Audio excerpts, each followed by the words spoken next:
Hola, en este nuevo video revisaremos algunos conceptos relacionados con el tema de antimicóticos. Primero, es importante recordar que un fármaco ideal, un antimicótico ideal, es aquel que tiene un amplio espectro, es capaz de atacar a múltiples especies de hongos, sin embargo tiene una baja toxicidad a nuestras células.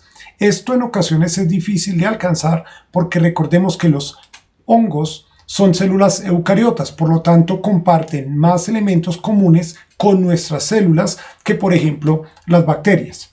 Además, es interesante cuando podemos tener sustancias que comparten diferentes vías de administración o formas farmacéuticas para poder entregar a diferentes patologías, sean cutáneas o sean sistémicas. Además, es importante contar con antimicóticos que tengan una buena penetración a regiones como el sistema nervioso central, orina y hueso, ya que estos son tejidos que en la actualidad son muy comprometidos por infecciones micóticas, especialmente en personas que tienen algún grado de inmunosupresión. Cuando hablamos de antimicóticos también podemos hablar del espectro, que es el margen de actividad en contra de diversas familias de hongos. Y además, similar a cuando hablamos de bacterias, podemos decir que los antimicóticos se pueden dividir en aquellos que son fungostáticos, aquellos que disminuyen la proliferación o el crecimiento de hongos y aquellos que son fungicidas, que son aquellos que son capaces de matar a más del 99% de los hongos in vitro. Este pequeño esquema que se encuentra en el libro de Katzun nos hace un resumen de las características de los hongos que podemos utilizar a nuestro favor en el momento de desarrollar fármacos antimicóticos. Recordemos que los hongos tienen dos grandes diferencias en comparación a nuestras células. Uno es que ellos tienen una pared celular. En esa pared celular hay presencia de moléculas como los beta-glucanos y la quitina. Estas pueden ser blancos de acción de fármacos que podamos diseñar. Además, en la membrana celular de los hongos se encuentra un esterol diferente al que está en nuestras membranas. En nuestras membranas tenemos colesterol. En la membrana de los hongos, por lo contrario, tenemos ergosterol. Por lo tanto, las vías de síntesis de ergosterol también pueden ser un buen blanco farmacológico. Adicional, sabemos que los hongos tienen algunas pequeñas variaciones en enzimas que nos puede permitir atacar algunos procesos que son críticos para cualquier célula, pero con fármacos que van a ser más específicos para los hongos. Este es el caso de la síntesis del DNA a través de medicamentos como la flucitosina. Vamos a revisar cada uno de estos agentes con más detalles.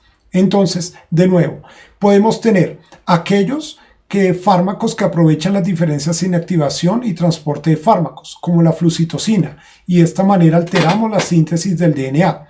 Podemos utilizar fármacos que van a alterar el proceso de la mitosis en los hongos. En este caso tenemos la grisofulvina.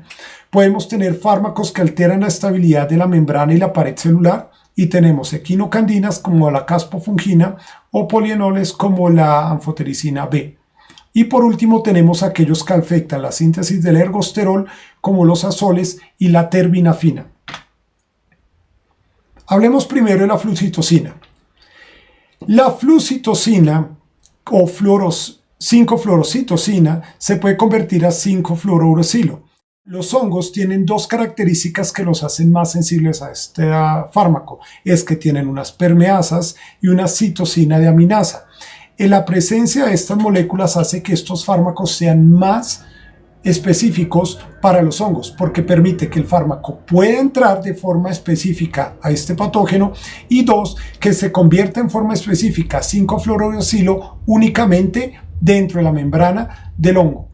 Este se va a convertir en un metabolito que es el 6-FDUMP, que va a actuar como un inhibidor de la timidilato sintetasa, y este va a alterar la síntesis de TMP a partir de UMP, y esto va a afectar la síntesis del DNA.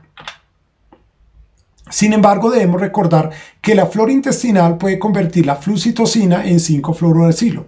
Esto puede hacer que sea tóxico para el hospedero, puede llegar a causar mielodepresión y por lo tanto está contraindicado en situaciones como el embarazo. La flucitosina es un medicamento fungostático, Por lo tanto, para el tratamiento de algunas infecciones es importante utilizarlo en combinación con fármacos que puedan ser fungicidas como la anfotericina B. La flucitocina tiene un alto volumen de distribución, por lo tanto tiene una alta distribución a tejidos y esto puede ser útil para el tratamiento de algunas infecciones sistémicas por algunos hongos como la cándida y también para el tratamiento de criptococosis y cromomicosis. Hablemos ahora de la gliciofulvina.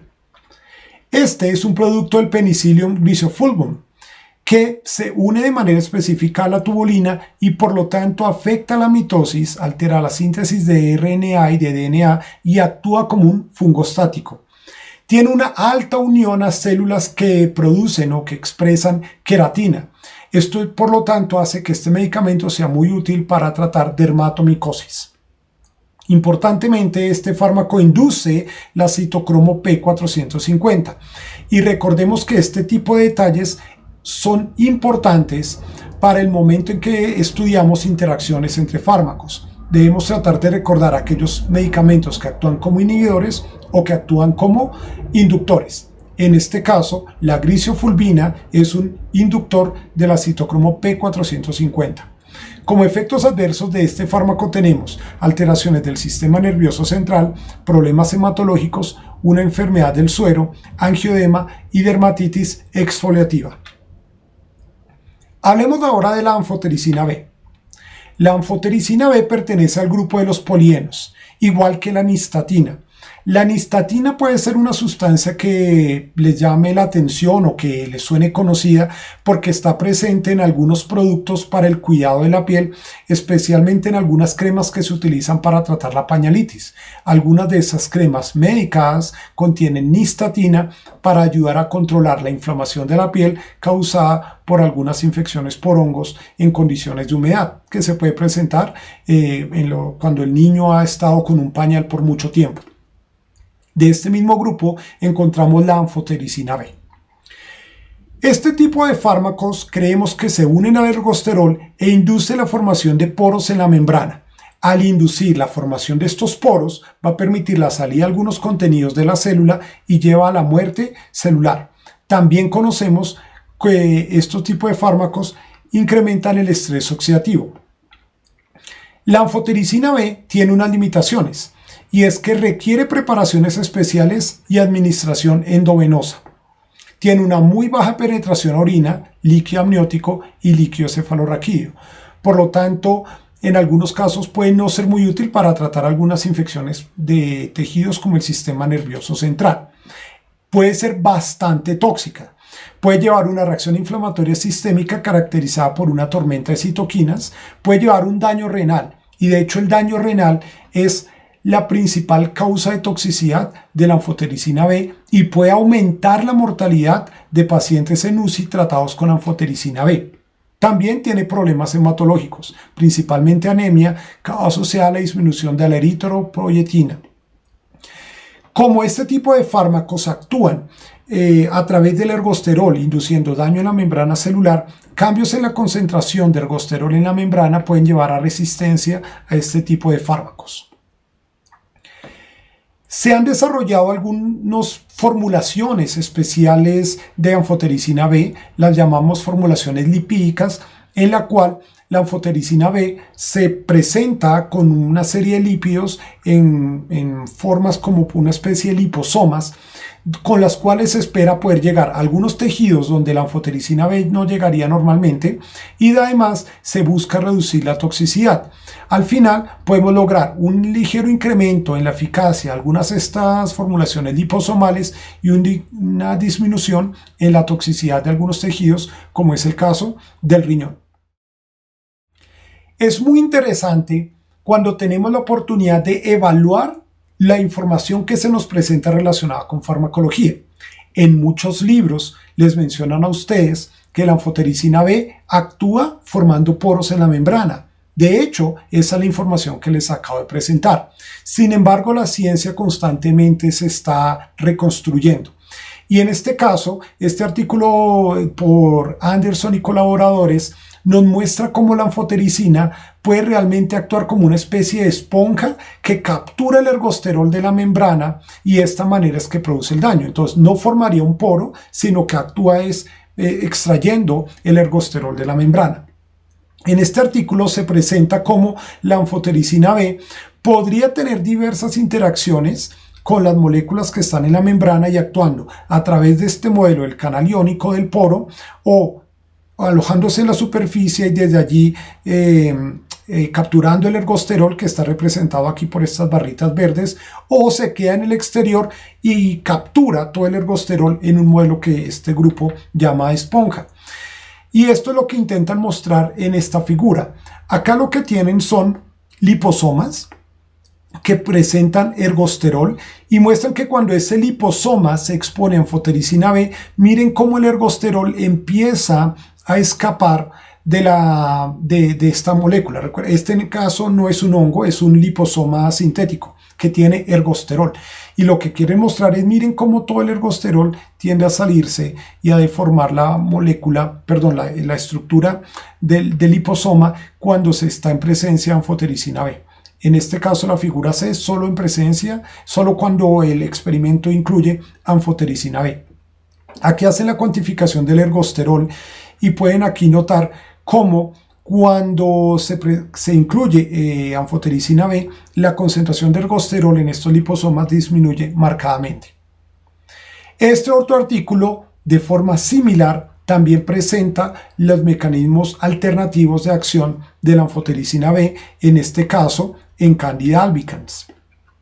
En este set de imágenes ustedes encuentran las levaduras, la cándida. Entonces noten cómo en todas estas fotos se ve la cándida, entre comillas, bonita, se ve estructuras circulares, ovaladas, sin ningún tipo de alteración en su membrana. Todas esas células están cercas unas de las otras.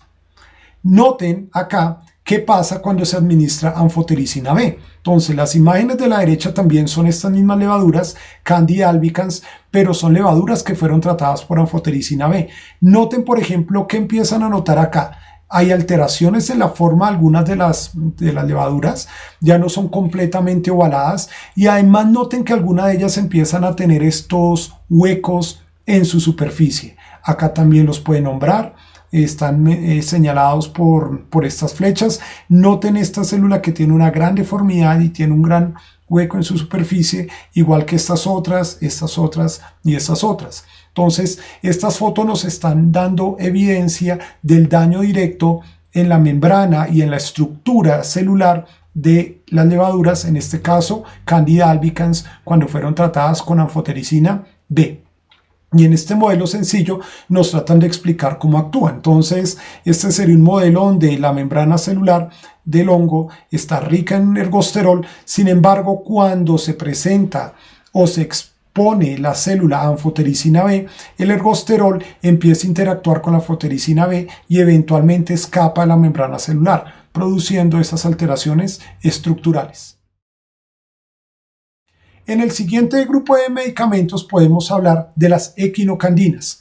El ejemplo representativo es la caspofungina, pero tenemos otras sustancias también como la micafungina. Este tipo de sustancias inhiben la síntesis de beta-1,3 glucanos. Recuerden que estos eran componentes importantes de la pared celular de los hongos. Cuando la síntesis de los glucanos es comprometida, se produce un estrés osmótico y lisis celular.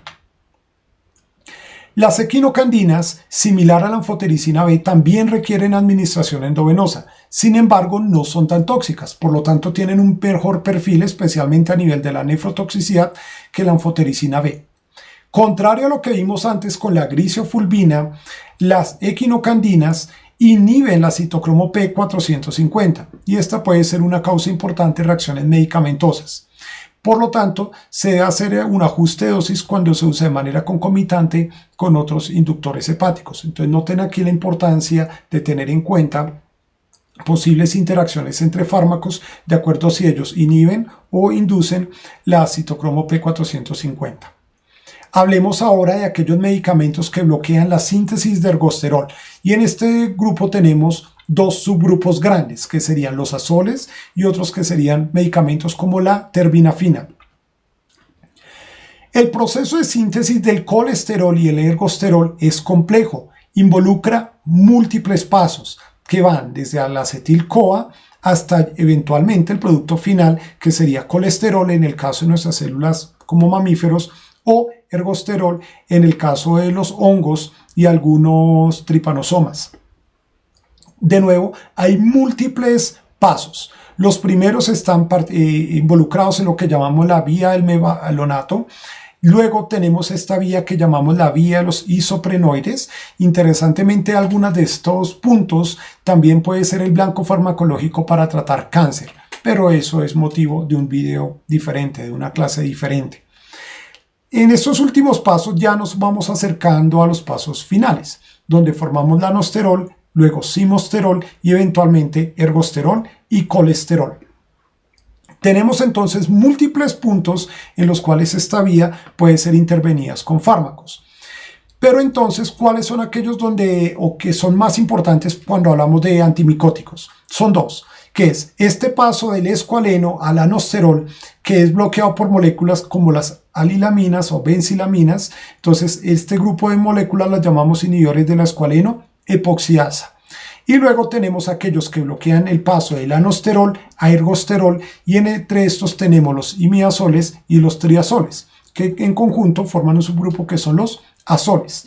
Estos son inhibidores de la 14-alfa esterol de metilasa. Recordemos que cuando bloqueamos una vía metabólica se van a producir dos consecuencias. Uno, que el producto de la reacción no se forma, y dos, que el sustrato de la reacción se empieza a acumular. Parte del mecanismo de acción de estos inhibidores de la escualeno epoxidasa es que los metabolitos que están de aquí para atrás, del escualeno hacia arriba, algunos de esos son tóxicos y por lo tanto pueden dañar la célula por su acumulación. Segundo, pues tanto los inhibidores de la escualeno epoxidasa como los inhibidores de la 14-alfa esterol de metilasa van a bloquear la síntesis de ergosterol, y como ya lo mencionamos, esta es una molécula muy importante para la estabilidad de la membrana celular en los hongos. Entre los inhibidores de la escualeno epoxidasa entonces tenemos varios, dijimos benzilaminas como la butenafina y alilaminas como la terbinafina. Vamos a concentrarnos en la terbinafina. Estos medicamentos son fungicidas, tienen una biodisponibilidad intermedia, pero tienen una vida media bastante larga, hasta 300 horas en el caso de la terbinafina. Se acumulan bien en piel, uñas, grasa, y por esta razón pueden ser útiles para tratar problemas cutáneos relacionados con hongos, que llamamos dermatomicosis. No están recomendados para uso en embarazo. Pueden llevar a hepatotoxicidad y a neutrocitopenia. Además, pueden exacerbar problemas como la psoriasis y el lupus. Los inhibidores de la 14-esterol de metilasa son los azoles y se dividen en dos grupos, imidazoles y triazoles. Entre los imidazoles tenemos el ketoconazol, clotrimazol y miconazol. Es posible que hayan visto propagandas de sustancias con acción antimicótica que involucran clotrimazol o ketoconazol. Como un ejemplo, muchos champús anticaspa tienen ketoconazol para uso tópico. Dentro de los triazoles tenemos varias moléculas también, como el fluconazol, el itraconazol y el boriconazol. Cada uno de estos tiene ventajas y desventajas. Recordemos que los inhibidores de la 14-esterol de metilasa, ellos pueden llegar a inhibir otras enzimas, principalmente las enzimas del complejo de la citocromo P450. Entonces, esta es una importante causa de interacciones entre medicamentos. Los azoles pueden llegar a inhibir citocromo P450 y alterar el metabolismo de algunos otros fármacos. Además, no solamente pueden interferir con la acción de la citocromo P450, sino que además pueden interferir con otras enzimas que están involucradas en la síntesis de hormonas esteroideas. Si bloqueamos la síntesis de cortisol, se puede obtener un efecto antiinflamatorio similar al de la hidrocortisona. Si se bloquea la síntesis de otras hormonas, como los andrógenos, puede llevar a una disminución de niveles de testosterona, lo que puede llevar en hombres a efectos como la ginecomastia o impotencia.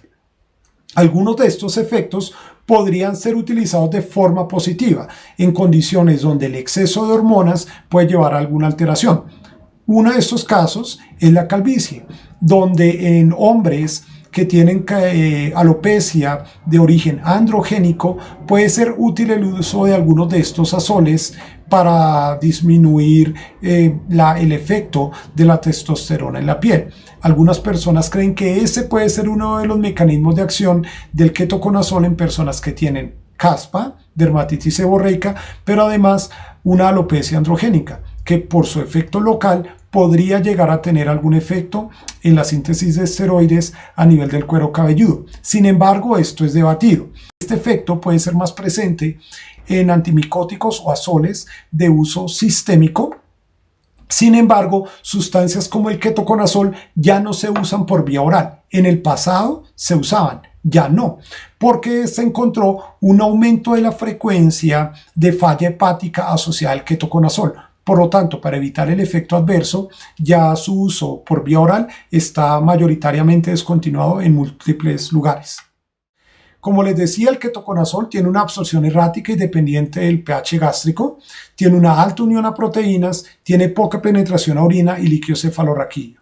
Esto era principalmente cuando se utilizaba por vía oral, que como les digo en general ya no ocurre. Estos azoles como el ketoconazol han venido siendo reemplazados por algunos que son un poco más seguros, como el fluconazol. El fluconazol tiene varias ventajas, tiene una alta disponibilidad. La absorción no cambia tanto por cambios en el pH. Alcanza muy buenos niveles en orina, líquido cefalorraquídeo y saliva. Por lo tanto, puede ser una buena opción terapéutica para tratar infecciones por hongos que comprometen órganos de forma sistémica, especialmente en algunas condiciones donde se afecta el sistema nervioso central. Puede ser bueno para el tratamiento de una candidiasis sistémica. Inhibe el citocromo P450, sin embargo menos que otros azoles. Por lo tanto, puede tener ligeramente menos interacciones medicamentosas.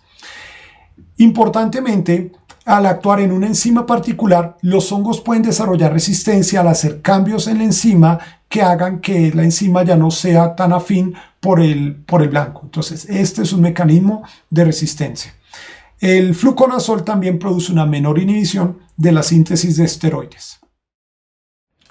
Para ir terminando, entonces, recordemos de nuevo algunas de estas moléculas que pueden tener efectos, especialmente interacciones con otros fármacos por su efecto en el citocromo P450. Entonces acá tenemos inductores del citocromo P450 que van a reducir los niveles de medicamentos que sean metabolizados por los citocromos. Entonces aquellos medicamentos que normalmente eran degradados por la acción de la citocromo P450, sus niveles van a ser reducidos cuando yo aumento la actividad de las citocromos. Y en este caso, el antimicótico que podría llevar este efecto es la grisofulvina. Recuerden que también algunos, como los azoles o la caspofungina, son inhibidores de la citocromo P450. Por lo tanto, ellos van a tener el efecto contrario y ellos van a aumentar los niveles de los medicamentos que normalmente son metabolizados por las citocromos. Esta gráfica nos muestra varios pasos en la síntesis del colesterol y de hormonas sexuales que pueden ser alterados por fármacos como los azoles, en este caso el ketoconazol. Noten cómo el ketoconazol tiene efectos en múltiples citocromos. Aquí tenemos en citocromo 51, 3A4, 11A1 y luego múltiples otras. Por lo tanto, esto puede explicar por qué algunas de estas moléculas pueden llegar a ser más tóxicas y llevar incluso a problemas como falla hepática en algunos individuos. En resumen, tratamos de ver cómo las pocas diferencias que existen entre los hongos y nuestras células pueden ser aprovechadas para el desarrollo de fármacos antimicóticos. Revisamos cómo hay algunos que pueden participar en la inhibición de componentes de la pared celular. Particularmente revisamos cómo las equinocandinas, como la caspofungina, alteran la síntesis de beta-glucanos. Sin embargo, hay otros fármacos que vienen en desarrollo y que están siendo estudiados que pueden alterar otros puntos, como la síntesis de quitina, y en este caso tenemos a la nicomicina. También revisamos aquellos fármacos que alteran la estructura o la permeabilidad de la membrana celular, principalmente porque interfieren con la fisiología normal del ergosterol en la membrana celular. Entonces tenemos los inhibidores de la síntesis del ergosterol como los azoles y las alilaminas como la terbinafina. Por último, también tenemos aquí aquellos que llevan a un daño directo de la membrana celular. En este caso tenemos los polienos como la nistatina y la anfotericina B. Hay algunos que afectan pasos celulares que serían muy similares entre el hongo y nuestras células de mamífero. Sin embargo, aprovechamos pequeñas y sutiles diferencias para que la sustancia sea más tóxica en el hongo que en nuestras propias células. Y este que es el caso de la flucitosina, que altera la síntesis del DNA, o la grisofulvina, que afecta la formación de microtúbulos por medio de su unión a la tubulina. Muchas gracias por su atención.